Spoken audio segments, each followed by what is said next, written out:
வணக்கம் மக்களே, நான் உங்கள் அவினாஷ் கருப்பண்ணன் பேசுறேங்க. இன்னைக்கு பார்த்தீங்கன்னா நம்ம கடையில் பார்த்தீங்கன்னா ஒரு சின்ன ஆர்டர் வந்திருக்கு. அது எப்படி பண்றேன்னு பார்க்கலாம். 2 ஆர்டருங்க. ஒரு 60 பேர் சாப்பிட்ற மாதிரி பார்த்தீங்கன்னா ஒரு சிக்கன் பிரியாணி கேட்டிருக்காங்க.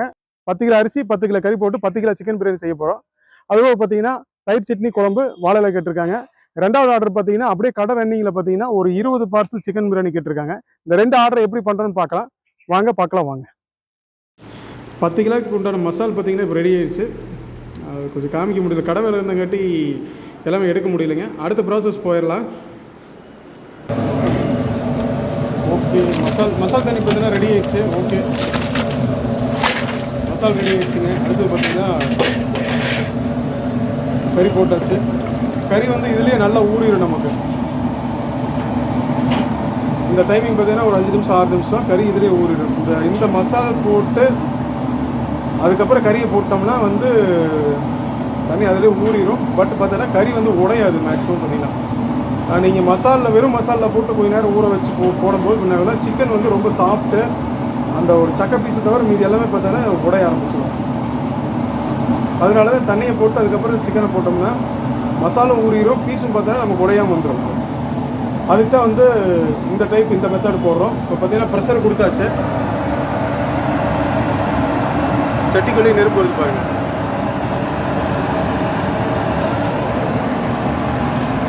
இந்த மாதிரி நெருப்பு வரும்போது பார்த்தீங்கன்னா ஈவனாக வரும் உங்களுக்கு ஹீட்டு. அதேமாதிரி சட்டி வந்து சென்ட்ரா இல்லாமல் இருக்குங்க. இந்த சைடு பார்த்தீங்கன்னா ஹீட்டு ஜாஸ்தியாக இருக்குது. அதனால் பார்த்தீங்கன்னா கொதி ஜாஸ்தியாக இருக்குது. சட்டி வந்து சென்டராக வைக்கணும்.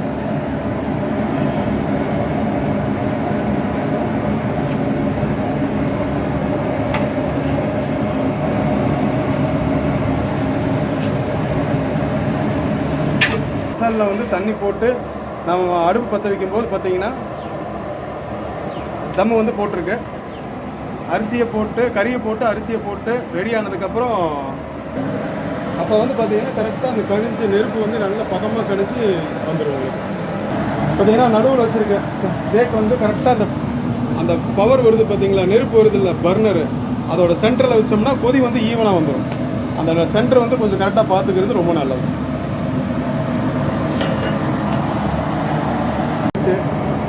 அரிசி பார்த்தீங்கன்னா பக்குவமாக ரெடி ஆயிடுச்சு.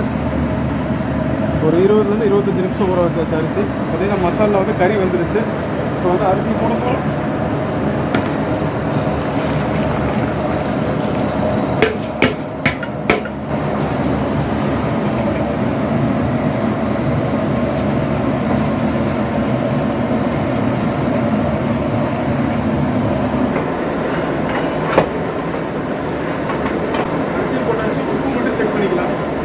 பார்த்தீங்கன்னா மெயினாக செக் பண்ணிடணும். அரிசி போட்டதுக்கப்புறம் ரெகுலர் மெத்தட் தான் நம்மளை பொறுத்த வரைக்கும்.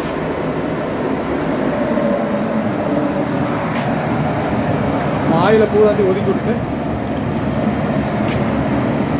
அரிசி நல்லா கிளறி விட்டுட்டேங்க. ஒரு 4-5 டைம் பார்த்தீங்கன்னா அரிசி கிளறி விடணும். அதுக்கப்புறம் தான் வந்து உப்பு வந்து டேஸ்ட் ஆகும். அரிசியை போட்டு நல்லா கீட்டி விட்டதுக்கப்புறம் பார்த்தீங்கன்னா அந்த உப்பு புளிப்பு காரம் மசாலா எல்லாமே பார்த்தீங்கன்னா ஒரே மாதிரி ஈவனாக பார்த்தீங்கன்னா அப்படியே ஈவனாக கலந்துரும். அந்த சமயத்தில் பார்த்தீங்கன்னா உப்பு செக் பண்ணுறது ரொம்ப நல்லது. எடுத்துட்டா உப்பு மட்டும் செக் பண்ணிக்கலாம்.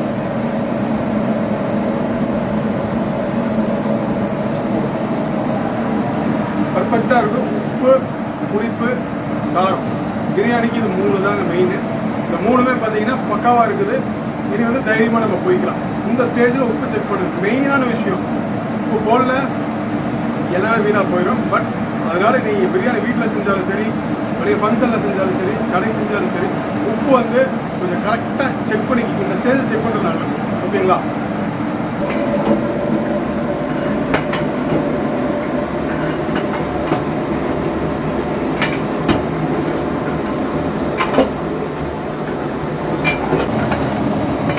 பாருங்கள்,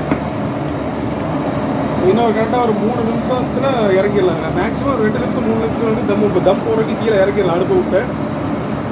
இப்போ கூட நீங்கள் உப்பு போடனாங்க கூட போட்டுக்கலாம். போட்டால் சூடாக இருக்கிறதுக்கு உப்பு சீக்கிரம் கரைஞ்சி ஈவனாக படிச்சிடும்.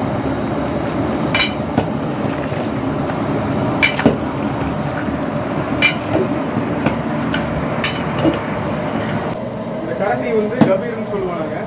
இந்த கபீரை எப்படி பிடிக்கணும் அப்படின்றது ஒரு மெத்தட் இருக்குது. ஓகேங்களா? ஒவ்வொருத்தரும் ஒவ்வொரு மாதிரி பிடிப்பாங்க. நம்ம சைடு பார்த்தீங்கன்னா இப்படி பிடிப்போம். அதாவது கபீரோட பேக் சைடு இந்த பக்கம், 2 கை இந்த பக்கம் வரணும். ரைட் ஹேண்ட் வந்து மேலே, லெஃப்ட் ஹேண்ட் பார்த்தீங்கன்னா கீழே இப்படி வரணும். இப்படி பிடிக்கணும். இப்படி பிடிச்சி இப்படி போடணும். போட்டீங்கன்னா ஈஸியாக இருக்கும். சாப்பாடு உங்கள் மேலே வந்து சிந்தாது. ரெண்டுமே ஒரே பக்கம் வரும். ரைட் ஹேண்ட் லெஃப்ட் ஹேண்ட் அவ்வளோதான். ஒரு 1/2 அடி கேப், ஏன்னா 1 அடி கேப்பில் பிடிச்சிட்டிங்கன்னா ஈஸியாக இருக்கும். பின்ரைட் பார்த்தீங்கன்னா ரொம்ப ஈஸியாக இருக்கும்.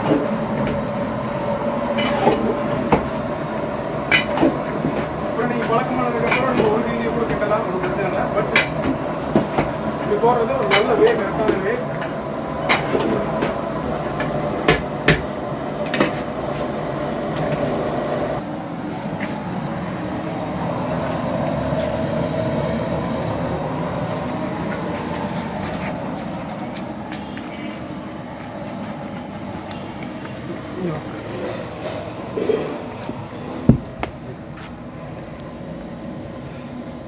பார்த்தீங்கன்னா தம்மு வந்து கரெக்டாக ரெடி ஆயிடுச்சு. கரெக்டாக பதமாக இருக்கும் உங்களுக்கு. ஏன்னா கட்டை வந்து ரொம்ப பெருசாக இருக்குங்க. ஸ்டவ்வில் ஏற்றுறோம், ப்ரெஷர் ஜாஸ்தியாக இருக்குது. அதனால பார்த்தீங்கன்னா நம்ம சைடு தம் வந்து எதுக்கு தேவையில்லை. நமக்கு நெருப்பு பார்த்தீங்கன்னா ரொம்ப பெருசாக இருக்கும். ஆனால் பார்த்தீங்கன்னா ஜாஸ்தியாக இருக்கும் உங்களுக்கு. அப்படியே கீழே நல்லா இருக்கும் உங்களுக்கு.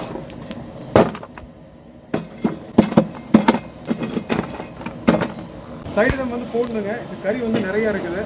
நமக்கு ஒரு பழக்கமான கட்டி சைடு தம் பற்றிக்கு தேவையில்லை. தேவையில்லாமல் தான் போட்டிருக்கேன் நான். ஏன்னா ஸ்டவ்வில் ப்ரெஷர் ஜாஸ்தி. அதனால சைடு தம் வந்து கொஞ்சம் அவாய்ட் பண்ணிக்கலாம்.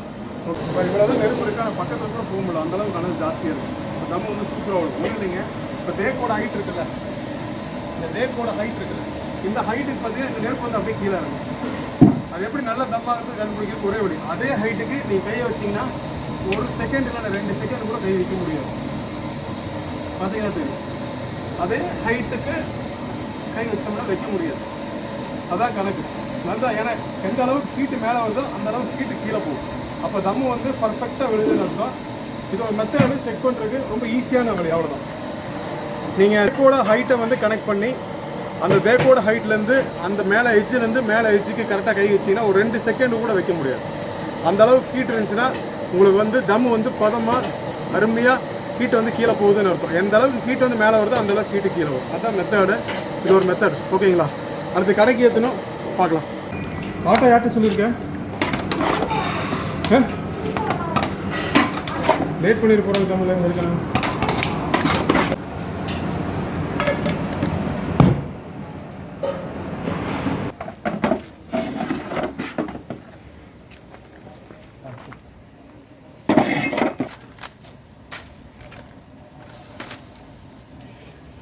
இப்போ பார்த்தீங்கன்னா இன்னும் கொஞ்சம் தம் ஆகணும். இந்த கண்டிஷன் வந்து நான் உங்களுக்கு காமிக்கணுன்றக்காக காமிச்சேன். க்ளோஸில் காமிச்சேன் பாருங்கள். இப்போ கொதிச்சுட்டு இருக்கு பாருங்கள். தம்மு வந்து இந்த மாதிரி பாதியில் எடுத்து இந்த மாதிரி தான் கொதிச்சுட்டு இருக்கு. உள்ள அடுப்பில் எப்படி வைக்கிறது அதே மாதிரி அரிசி வந்து நின்று அடி பிடிக்காமல் கொதிக்கும். அதுக்கு தான் மேல் தம். கீழ் தம் போட்டோம்னா அடி பிடிக்கும். அதனால் மேல் தம் போட்டோம்னா அடி பிடிக்காம மேலேருந்து வந்து ஹீட் இறங்கு கீழே. இப்படி தான் கொதிச்சுக்கிட்டே இருக்கும். ஒரு க்ளோஸில் தான் இந்த மாதிரி கொதிச்சுக்கிட்டே இருக்கும். இன்னொரு ஒரு 5 நிமிஷம் தம் வேணும். இது காமிக்கணுன்றக்காக எடுத்தேன். இப்போ போட்டு விட்டுருப்பேன்.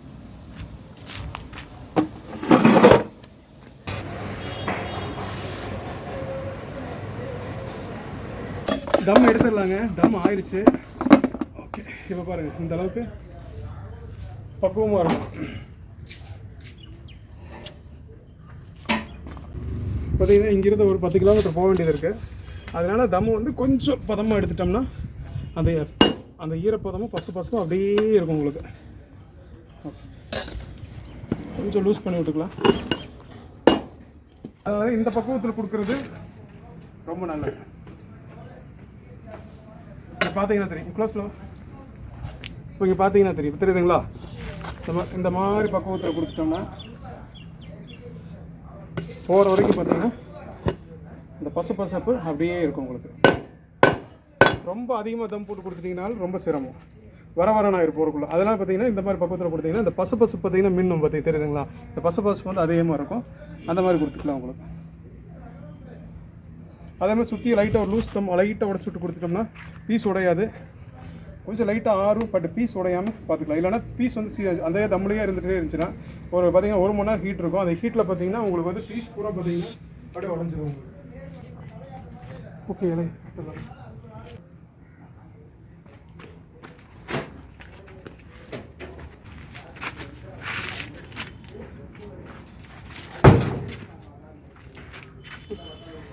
கீழே ஒரு சீட் போட்டுருக்கீங்களா? போட்டுருக்கு.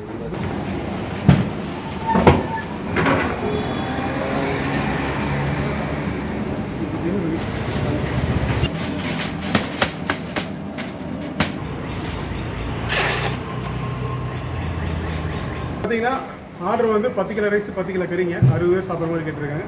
ரெடி ஆகிடுச்சு. தயிர் சட்னி குழம்பு ஏற்றிடுச்சு. வாழை அவங்க வேண்டான்னு சொல்லிட்டாங்க. அவ்வளோ ஏற்றி வச்சு இப்போ ஆர்டர் வந்து டெலிவரி கிளம்பிடும். ஓகேவாண்ணா?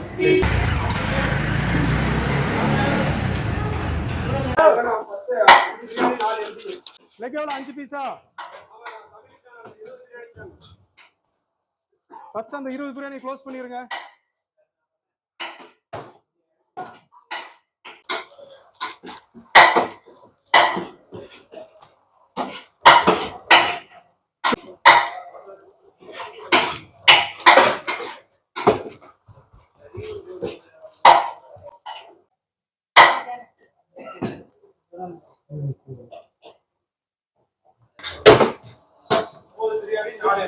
வந்துரும்.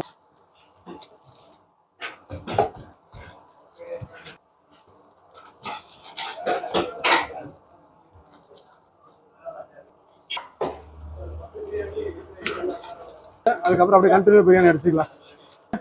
டெலிவரி ஆகிற வரைக்கும் எடுத்துக்குது எம்டி.